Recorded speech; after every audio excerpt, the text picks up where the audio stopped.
Welcome in, everyone. You are listening to the Authority Podcast here on the B Podcast Network. Thanks for joining us for a conversation that I believe is going to have a lot of relevance to you, no matter your role in the professional sphere. If you're a school leader, if you're leading in some other type of organization, if you are just wanting to demonstrate the leadership skills you have, regardless of your role or title, there's a lot here to think about how organizations can be successful, how individuals can be successful, and hopefully a little bit about how we can recognize effective leadership traits in one another, within our teams, among our peers, and just continue to build and foster better work environments, work cultures, and lead to more success.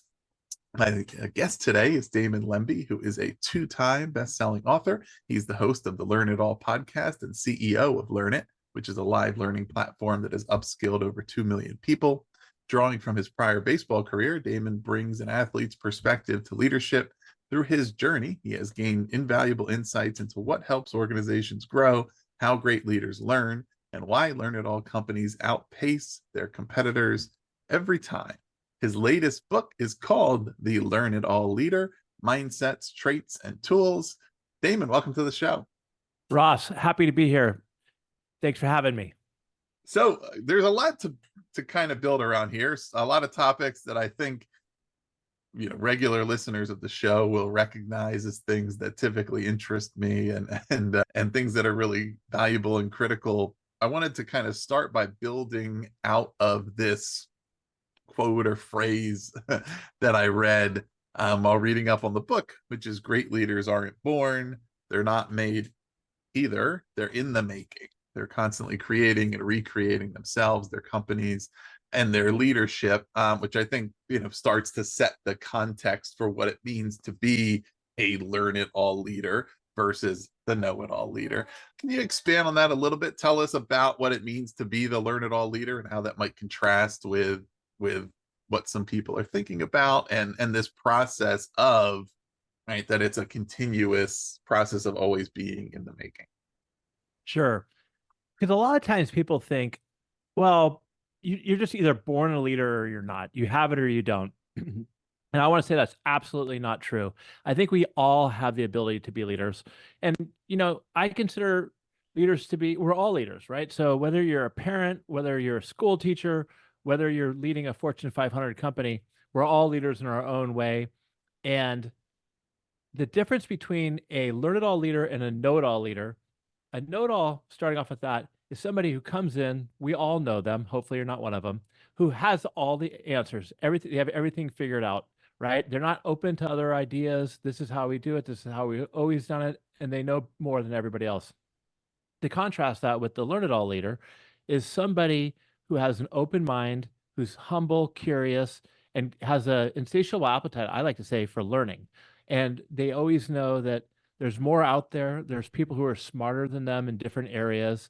And I think one thing that's really important is that they're always curious, right? So they're curious and they want to learn to continue and grow. And that's why that quote you found there, which I always like to say, is, great leaders aren't born or made, they're constantly in the making. Because I feel like, as a leader or as a parent, if you figure like you have all the answers, then you're going to get left in the dust. Yeah.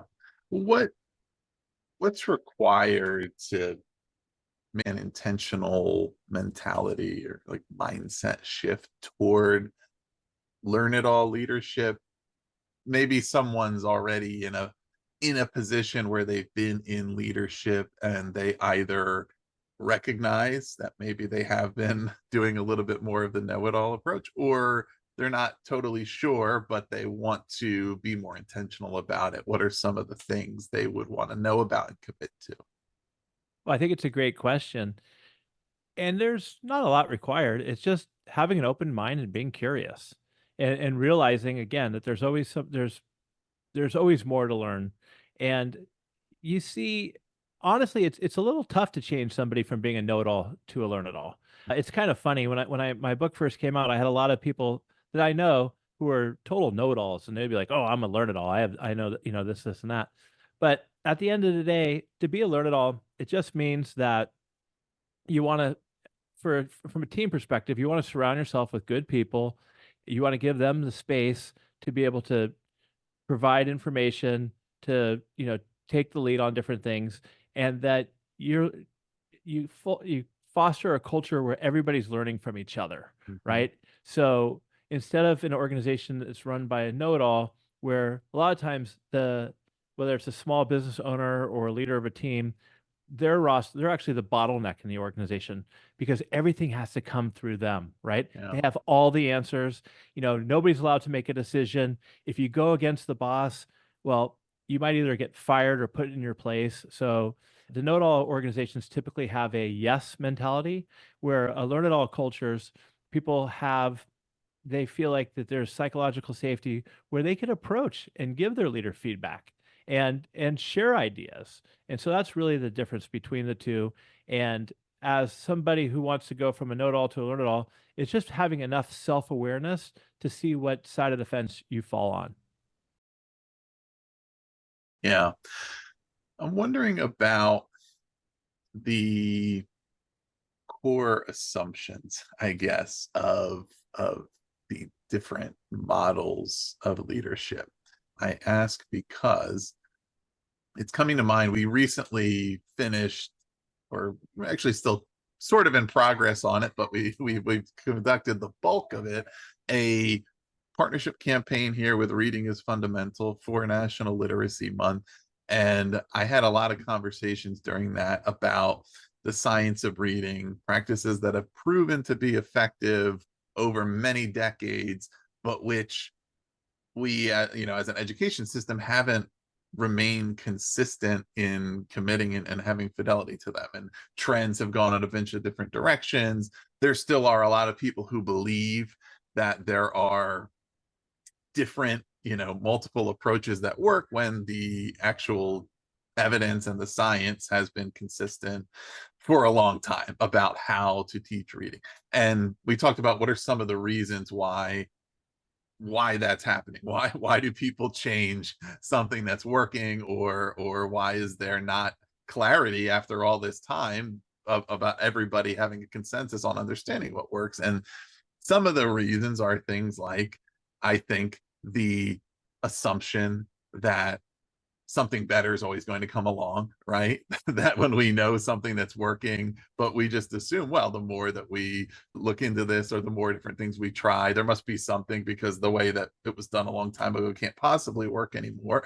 Or some things like there's certain parts of it that can be boring, and sticking to the fundamentals and really committing to saying, look, if we can build the fundamentals, then we can do anything from there. But the fundamentals can be a little boring. So maybe there's a different way. But anyway, my thought being, right, that a misapplication perhaps of a learn it all mentality would be that all learning means change, versus sometimes we learn something that confirms what we know works, or we learn, and that, to an outsider who's not really going through the steps of the investigation and the critical thinking, they might assume, well, that means know it all, because, well, you just think you know everything because that's what used to work and it doesn't. So anyway, that's a long way of saying, what are some of those, if I'm committing to, say, a learn it all leadership, and I am committing to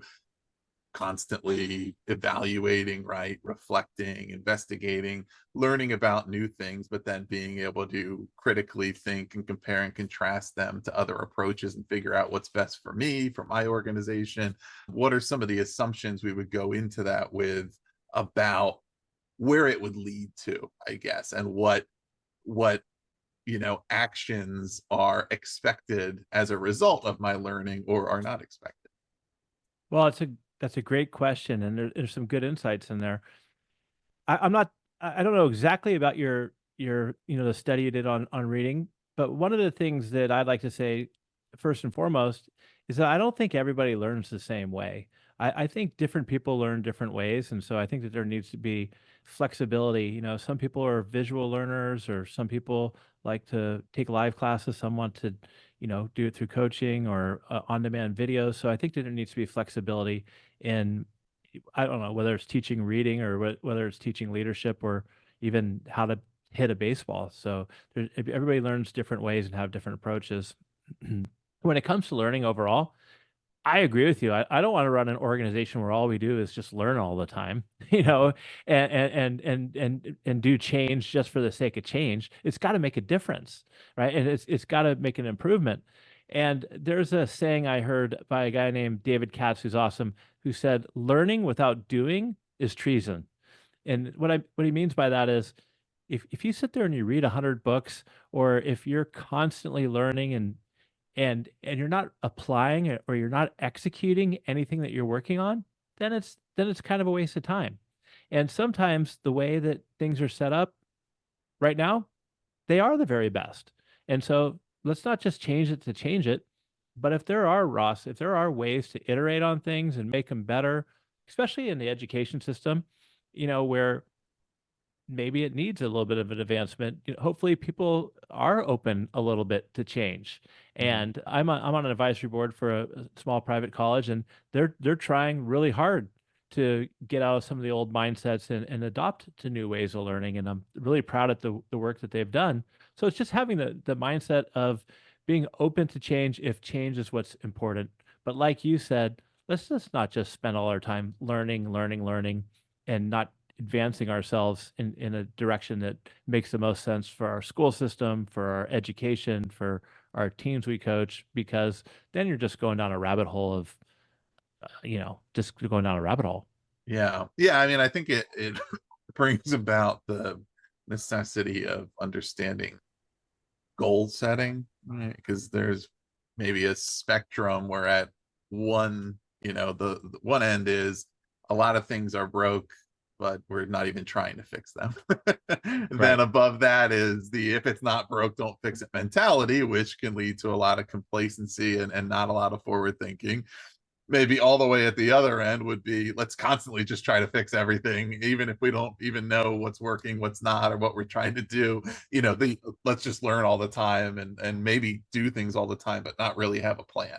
And then in between there, somewhere, there's we have a clear vision of where we're trying to go. We have clear objectives for what we want to do. And then we're going to learn how to do what we need to do to get there. We're going to look at what's working, what's not, what we could be doing better, what we can anticipate, even if it's working now, will not work in 5 years, et cetera. Right. But having, I think, intentionality around that, being able to communicate a clear vision, I'm sure would go in with this leadership of saying, look, if we're going to commit to this path, we are going to, we know why. Like let's have people understand what that looks like versus let's just have a completely different approach every year. Right? So what might kind of the process of goal setting and goal communicating look like for a leader who's leading this type of organization? Well, as you were speaking, I was thinking about Learnit, my organization, which is a Mhm. live learning platform. And we essentially do instructor led training on emotional intelligence, leadership skills. We also do, how to teach Excel and everything like that. And quite frankly, I think we do a fantastic job. Now, with that being said, if we don't learn to change and evolve, we're going to be in big trouble, Mhm. right? Because there's all these AI tools coming out. There's AI coaching, AI, all this stuff. And I'm not by no means do I look at it like it's going to replace, live instructor led training, but what it can definitely do is supplement and enhance what's out there, and for us, help us make our training more sticky, help with Mhm. retention. And so we're building things like habit coaches, AI habit coaches, automated advisory stuff. And so to get back to your question about vision and goal setting, our leadership team sat down about it, you know, at the beginning of the year, and said, "Hey, what's our roadmap for the next 12 months of what we want to be able to create and do, and where does it add extra value?" And that's where we said, our goals are, and that we have lofty goals, but you have to have goals along the way, right? And so our goals were, we want to create a habit coach that goes along with each course that we teach. So if somebody gets through an emotional intelligence class, they can access this coach who will help keep them on track and prompt them to do things. that could help make their learning more sticky, instead of just our instructor-led training that we have. And so a small goal along the way was just building a prototype that would even, answer any questions. So we're in the process of doing that. Hopefully that helps as far as an answer. But yeah, we set a clear vision of what we want it to look like in a perfect world and the steps that we have to get to go there. Because even though I think we have a very well, even though our customers say we have a very good product, I know that there's more that we can do. And instead of, sticking our head in the clouds and not realizing that technology's out there, if we don't take advantage of it, others will, and it's going to leave our leave Learnit behind, and we're doing a disservice to our customers by not being able to provide them these extra resources to help evolve their learning journey. Yeah. Yeah. Well, you're referencing AI, and it's a perfect example of, I think, where there's some, learn it all versus know it all tendencies right now happening in schools, happening in other, areas of industry where, some people quickly jump to the conclusion that they knew what the right thing was or what the eventualities were. I know that this is just something that's going to disrupt what we already know how to do, or it's just going to 100%. be about cheating or whatever. And so I know that we're just going to ignore it entirely. There's other people who maybe, went too full-fledged in embracing it without a clear plan of knowing what they were trying to do and just said, I know that this is the thing, so let's just, go. And in the middle, there's the people who are saying, okay, number one, these technologies are going to continue to evolve. So we don't know what that is exactly going to mean. But what we need to do is think about what are the areas where we could do more? What are the areas that are likely to be changed regardless of what we want, right? And what do we need to learn about this and engage with the conversation? And that's some of the conversations I've had with people about it is we don't, in one way, we don't totally know who all the experts are on this yet because we don't know how everything's going to bear out. We know who maybe some of the thought leaders are, but what you need to do is engage in the conversation. It doesn't mean you need to jump to immediate conclusions about these are the tools we need to adopt or this is everything we need to do, but it means you need to be aware of what's there, be aware of, oh, I didn't realize this was going to be possible, especially in organizations where we're responsible for leading learning, right? Not lead learners down a path that's going to become obsolete. Oh, let's keep teaching them how to do something that in a couple of years nobody's going to really need to know how to do, or you'll need to know how to do it totally differently according to the way technology is evolving. But let's also not overwhelm the senses with too many different things without, a cohesive vision, right? But it takes the willingness, you referenced humility earlier, and I definitely want to talk more about how that applies, but the humility and the willingness to engage and to say, I don't know the answers here. And that's why we're going to keep learning, stay knowledgeable, and then we will be able to make informed decisions and do the things that best serve our constituents. Yeah, and humility falls into it because you might go down a certain path and you might find out that it's the wrong path. Mm-hmm. So you got to have the humility to, well, one, don't fall for sunken costs, right? Don't fall into like, okay, we're going down this path and we've already invested in it. We have to stick with it. Hey, if you realize you made a mistake, throw your hands up, made a mistake. Let's pivot and go the other direction.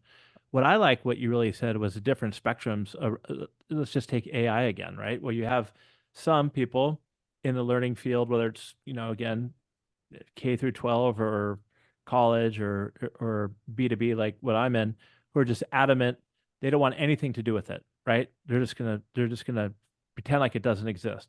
All right, well, good luck with that.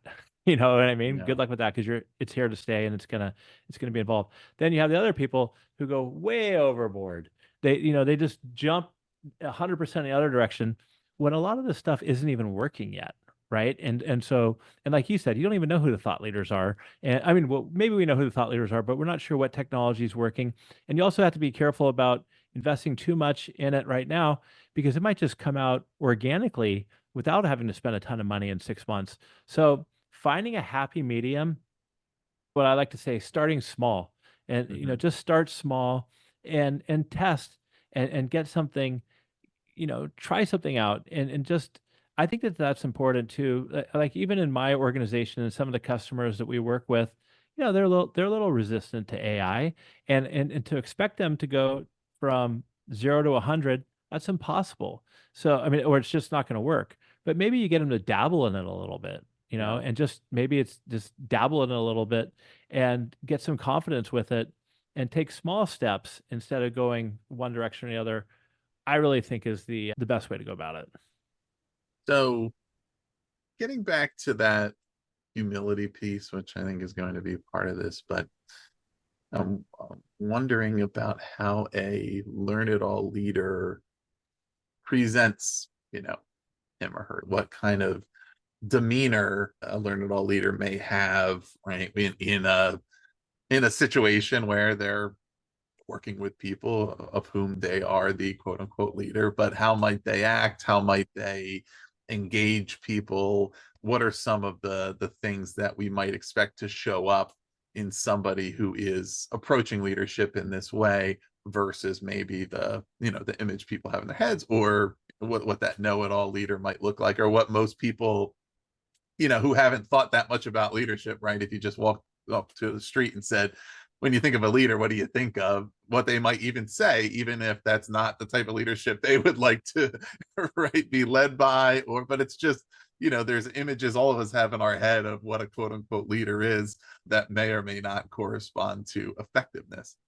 Oh yeah, I mean, look at, you know, people might turn on the TV and look at, I don't know, some of the politicians out there or just some of the people who show up on the time, and uh, whether that's good leadership or not, who knows? That's a whole different conversation. So, but that's where some people, get their idea what leadership is. For me, when it comes to learn it all leader, I really think that there's five main traits. We've talked about some of them already.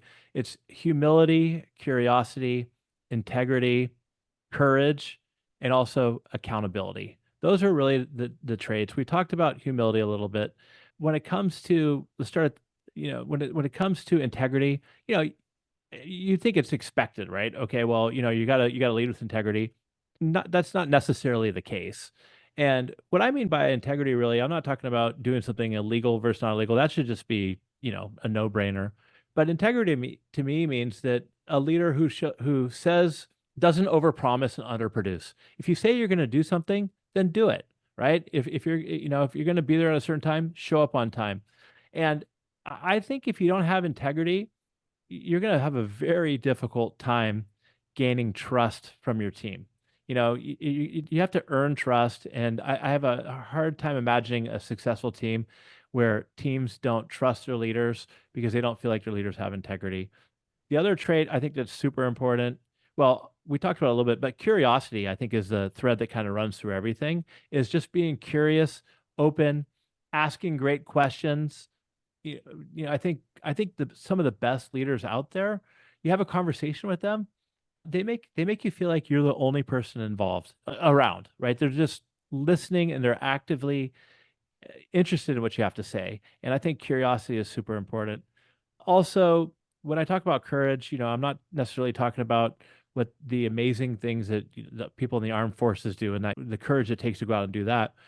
But as a leader, you need to have the courage to make tough, bold decisions.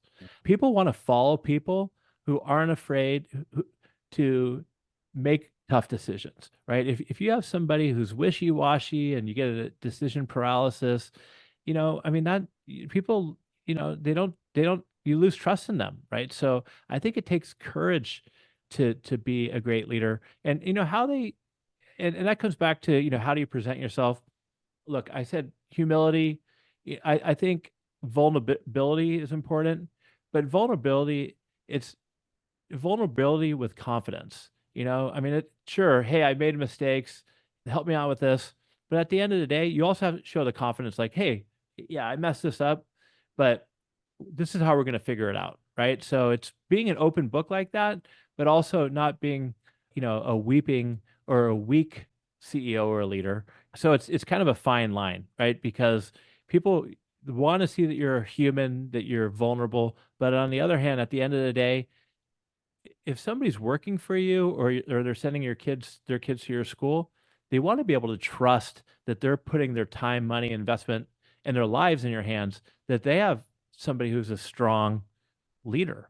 And Yeah. so I think that those traits right there, if you can, and I'm sure there's others out there, and you can mix it, match the combinations, but at least for me, I think that those are the ones that I try to coach up on our teams and our customers and try to live by myself. Yeah.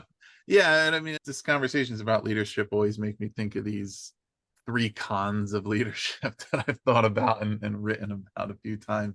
It's a little tongue in cheek, but it's conscientiousness, consistency, and constancy, right?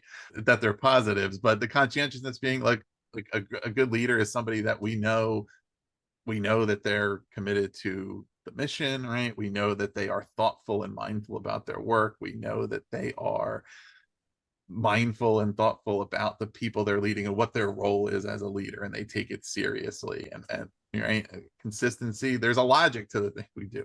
I may not always agree with every decision this person makes, but they're communicative, they're transparent. Like, I understand why we're doing things that we're doing. If we change course, we kind of get why we did that, because there's a consistent approach, there's a thoughtfulness to that, and the constancy about demeanor. I know, like, I don't have to worry when I come in day to day, what's the person going to be like today?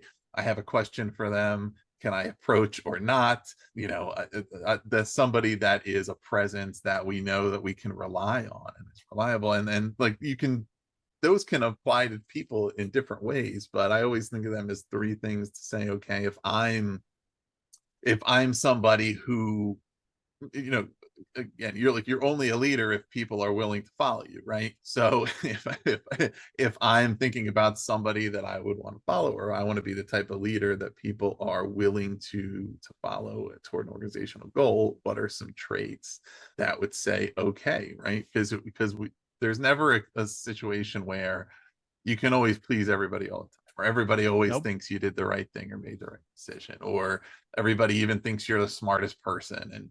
And well, why is that person in that position? It should be me. Or, there's all those things that are going to happen in an organization, in a team.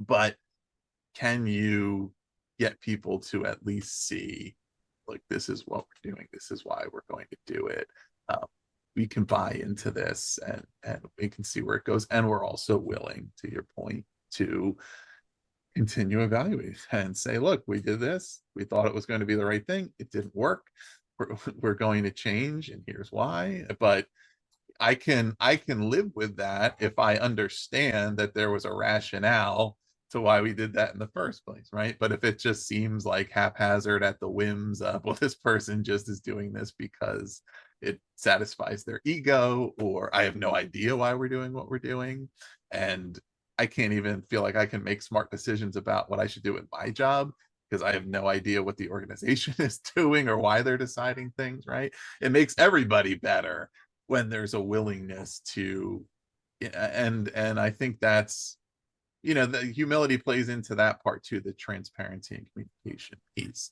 and the also the, perspective taking and the empathy of saying, what things do people in this organization want to know about? What questions are they going to have? What are their concerns going to be? What are the things that we have not been in dialogue about that we should be?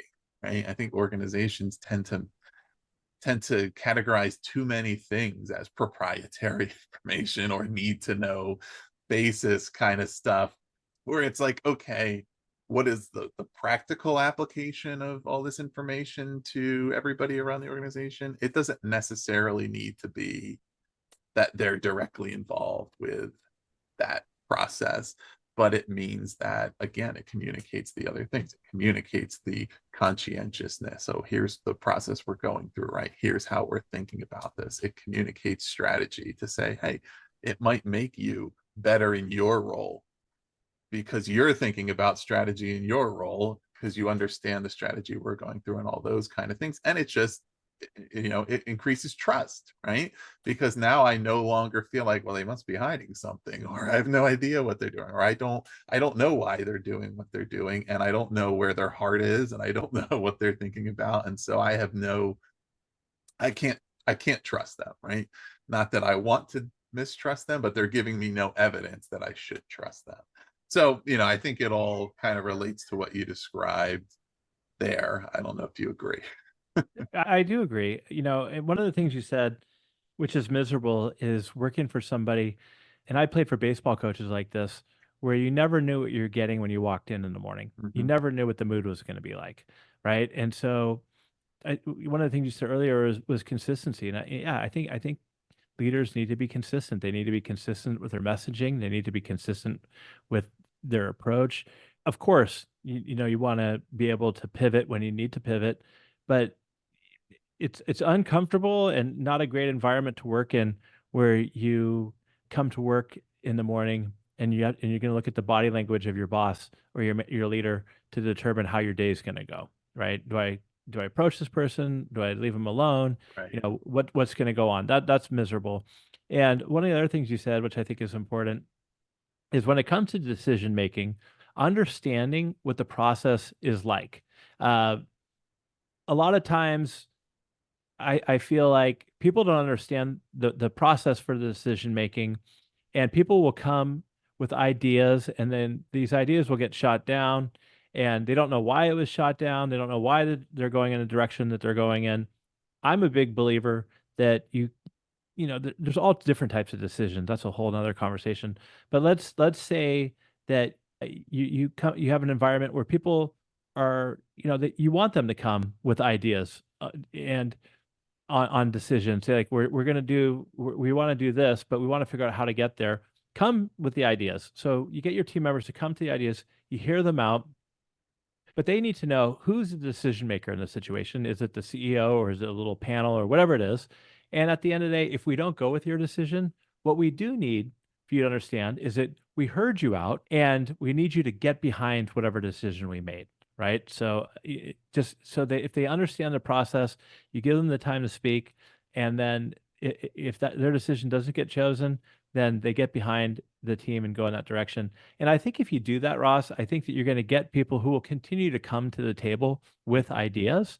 And if you don't do that, then and you're not communicating to them, and you're not, again, transparency, which I think is critical for leadership, then people are just gonna, they're gonna wonder. They're gonna be like, why do I even waste my time saying anything here, because it's a waste of time.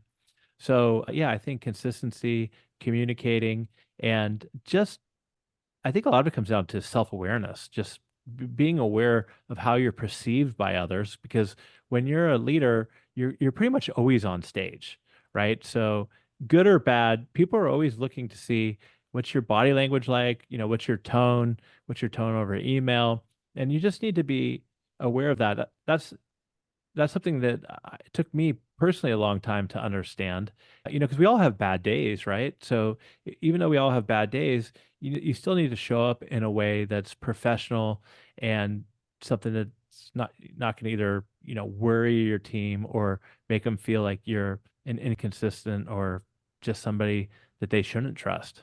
Yeah. Yeah. Maybe one way to say it is like to worry a little bit less about your privileges as a leader and a little more about your responsibilities, right? Because there's a lot of things, and it can be tough Exactly. because we may have worked for people who operated a certain way, and it's like, you're almost kind of longing for the day when you're in that position and you get to have some of those same privileges, or not technically be accountable for certain things, but realistically, if you care about the effectiveness of your organization and of your people and about really leading a great organization, spending more time thinking about, okay, what are the, you know, being elevated to this position certainly comes with its benefits, but it also means that there's things that I am now responsible for. Um, Benefits and yeah, responsible. Like I just want to key on what you said. Benefits, but it's a responsibility that you have to uphold. right. I also think related to this, and this is something that a lot of people struggle with, and that a lot of people maybe are grappling with the humility piece and all, is the imposter syndrome part and overcoming that. And in my view, I mean, the way I describe it usually is the only reason you really have to feel imposter syndrome is if you really are being an imposter. Like if you really are trying to be something that you're not, then you should feel like that. But if you are just being, your authentic self and doing what you should be doing, then you should feel that way. And but also that, humility, and true humility to me is the presence. It happens in the presence of confidence, right? It's the ability to feel like I don't have to try to appear a certain way to people. I'm confident that if I go about this the right way and I learn and I ask questions, I don't have to show that I'm in charge. I just have to do the job and get then, versus humility being, some people may still think of it as meek, right, or unconfident, or I'm really nobody, and that's not, you know being in maybe in humble circumstances is not humility in that sense. But yeah, the imposter syndrome piece, I know you've thought about overcoming that as a leader. Well, one thing I would say again about humility is some of the most successful leaders, athletes, people I've ever been in my life are the most humble ones. You never expect them to be who they are success wise, and they just have that silent confidence. And I don't know, maybe it just starts with childhood and how your parents raise you, but man, it's so critical to have confidence. I think the people out there, kind of like what you're talking about, if you just show up as your genuine, authentic self, because you have confidence. I look at some of these people, especially sales reps, who are trying to, sell you things, and they're so fake, right? They're trying to be somebody that they're not, and it's so easy to just see right through that. It's much more enjoyable, and builds better relationships if people just show up as you are, right, and don't try to be somebody else. It's just much more engaging, and you build more trust. When it comes to imposter syndrome, I think I know. I think we all suffer from imposter syndrome at certain times, imposter syndrome and self doubt. And I think if you say you don't, then you're probably either a sociopath or maybe just not telling the truth. Because it's just going to happen, and it doesn't even mean necessarily that you lack total confidence. A lot of times some of the people that I mentor are individuals, Ross, who they get promoted to a leadership role for the first time, or they left a company and took on a new job, and they'll turn to me and they'll say, Damon, I can't believe I got this job. What am I supposed Yeah. to do now? I don't know if I'm even qualified for this. And what I like to tell them is, hey, look, that's not your responsibility to worry about whether or not you're qualified, because there's other people out there who hired you for this, who believe in you, and they wouldn't have put you in this position if they didn't have the confidence to be able to do it. So don't worry about whether or not you should be here. Just get there and have confidence in yourself, believe in yourself and have confidence in yourself and make it happen. Do the all you can do is the best you can do. Imposter syndrome, the first time I ever really dealt with it, and not to go for a very long story about it, but I was a high school All-American baseball player. I got drafted by the Atlanta Braves. I turned that down. I went to college instead. But when I got to the baseball field at Pepperdine, Ross, I was used to being the best player on the team. When I got there, everybody were super stars. And so I was just like, and I was like, I don't even know if I'm good enough to be here. And so I struggled, and I ended up leaving, and I got another chance to go to Arizona State, which was like my last chance to be successful in baseball, and I didn't want to give it up. So I put aside the fact that am I good enough or not, the imposter syndrome, and I really built a three-step framework on it. Step number one is really work hard. There's nothing that's going to replace hard work. So I was the first guy out on the field, the last guy to leave. And number two was focus, and I like to call it deliberate practice, right? So it's very easy to procrastinate. If there's something you want to get better at and it's hard for you and it's uncomfortable, it's easy to try to do something else. But if you really want to get better at something, then jump at it head first. Like when I first started hosting my podcast, I was, nervous. I wasn't going to do a good job. I just did it a lot. I just worked hard at it, and I just really focused in on parts that I didn't think I was very good at. Yeah. And maybe I'm not still very good at it, but I'm getting better at it, right? But I'm focusing in on that. So you work hard, you put in the deliberate practice, and then when it's game time, whether it's giving a presentation or stepping up to the batter's box, step 3 is learn and let go. Stop worrying about the technique or whatever. Just go for it. Get up there, make your presentation, take the swing at bat. If you do great, fantastic. If you fail, so what? At least Yeah. you got up there and you tried, and learn from that. Learn from that and do different, do better next time. And I think a lot of people don't give themselves enough pat on the back for trying, because a lot of Mhm. people don't try. Other people don't try. At least you stepped up to the plate and you tried, right? So work hard, put in deliberate practice, and learn and let go. Uh, that's just kind of the framework that I've used over the years, and I've tried to, throughout Learn It and everywhere else we help people with. But I also think, to add to that, I think it's a leader's responsibility to help people see how great they are and Yeah. the achievements that they have.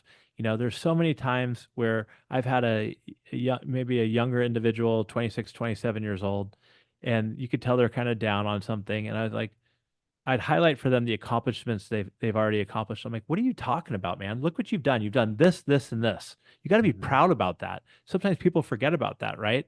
So I think that there's no replacement for you doing it yourself. Getting out of that self-doubt, imposter syndrome. But I also think it's a leader, a coach, a parent's responsibility to help people understand how great they are as well. Yeah. Yeah, I mean, I completely agree with all that. And going back to one of the things you mentioned, the salesperson's a great example with this, because I think a lot of people's feeling that they're averse to sales, I'm not salesy, or I can't be a salesman, is because of their connotation, right? That it means being it means being something you're not, and it means trying to sell somebody something that they don't want, right? And again, if you're trying to sell somebody to someone that they shouldn't buy, then you should feel like an You imposter, should. right? It's that You used are. car salesman of, You're oh, a I'm fraud. selling you something that's Yeah. going to break down, versus if you stand behind the product, whatever it is, an idea, an opportunity, or a physical product, and that it is valuable to the other person, then you should be confident to communicate to them and not feel like an imposter. But anyway, and then to the baseball thing, I love that. And listeners, I get to plug my other show, Sideline Sessions, here, in which I talk to sports coaches. So I always love to make the sports references, but baseball being such a rich field for that, because I do think in so many ways, right, the role of the baseball manager and operating their organization is most relevant to all types of organizations, and what it the amount of time that you're together in the day to day, and managing personalities, and needing every single person on that roster to be ready when their time comes, right? And knowing that even though it's a team sport, it's a bunch of individuals performing, as opposed to other sports where it's your performance may be more or less dependent on what your teammates do, or on the strategy, or you can hide somebody who's not totally prepared.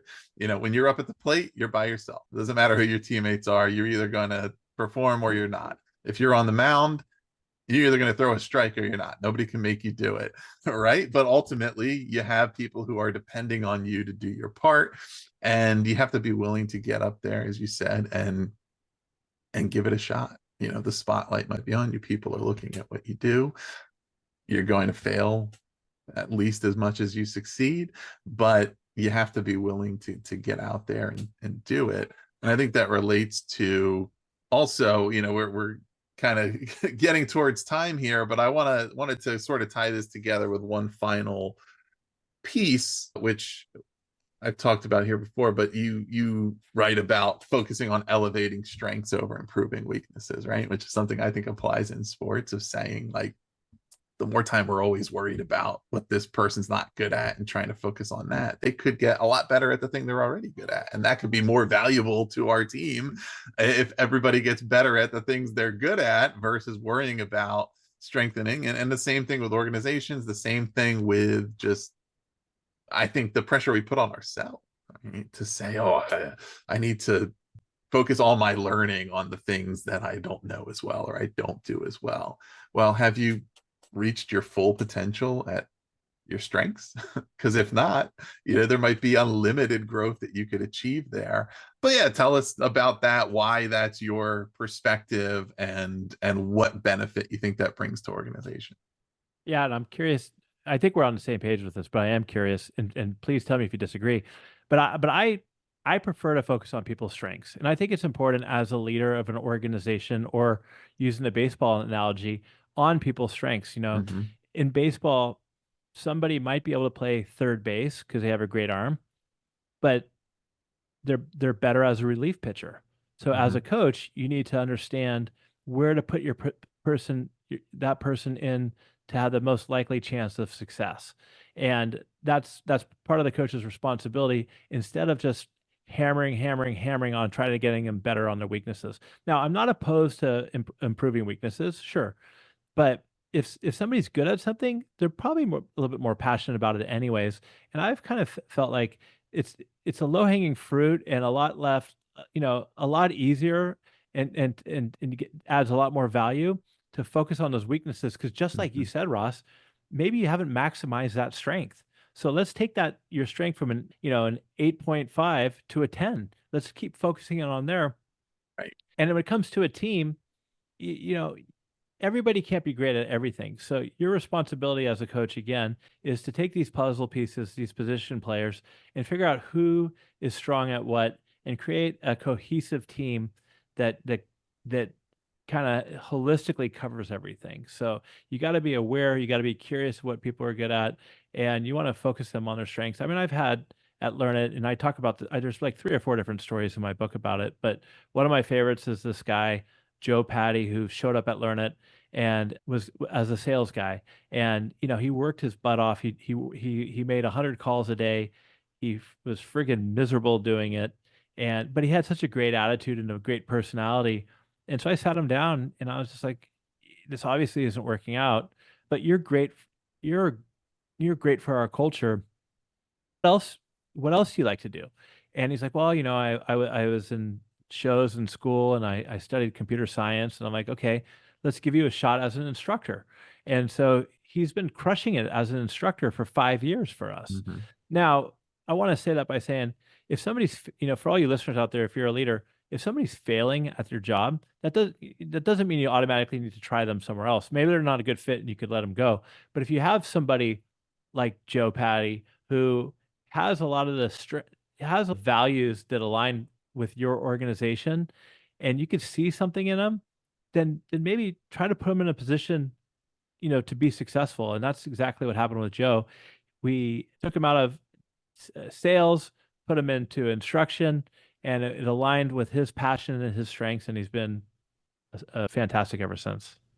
Yeah, absolutely. Well, that's a great way to kind of tie this together, and definitely something we talk about here. Talk about it in schools, with, instead of worrying about the 1 or 2 subjects where a student's not as strong, like, there's unlimited things they can learn about math or science or language or anything, right? And but that's something that takes the joy out of learning. It takes, at the joy out of the pursuit, when we're told you're already good enough at that thing. You don't have to spend time on the thing you are good at and maybe enjoy the most. We need to spend more time remediating on the areas where you're not as strong, right? And so if all of our time is spent at things that we're struggling on, or that we're just not Miserable. as passionate about or not Yeah. as interested in, and we're trying to homogenize in that way where everybody has to be the same, and certainly that happens in sports, right? Where I think there's, the more we think we've gotten smarter about certain things, there's